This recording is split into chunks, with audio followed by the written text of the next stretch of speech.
bibindisyonan na namin, kaya pala walang tumitingin sa kabaong. Yung patay may hawak na karatula. Nakalagay, ako ngayon, ikaw bukas.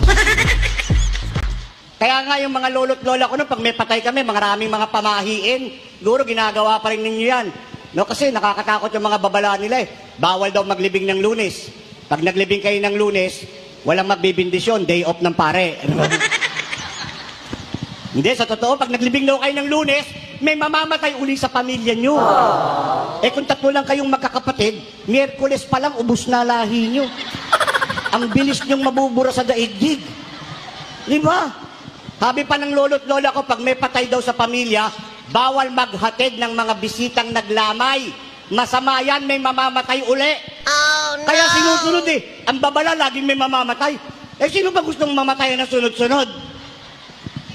Ang gastos nun.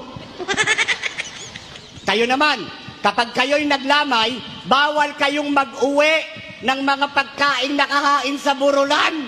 Yung iba, pag kinapkapan mo, puno ng boy bawang yung bulsa. May mga butong pakwan. Yung may dalang backpack, merong cup noodles. Siguradong may mamamatay, malamang mapapatay kayo. Eh, namatay na yung mga tao, kinukupit nyo pa yung chicherya. Ang pinakamasagwang turo, pag may patay daw, yung kamag-anak, bawal maligo. Pag naniwala naman kayo dyan, mamamatay naman ang mga naglalamay sa baho ng pamilya nyo. Tinatanong ako, totoo ba, Padre, mga pamahiin na matatanda? Hindi ho yan totoo. Pero, mabuti na din yung sigurado, no?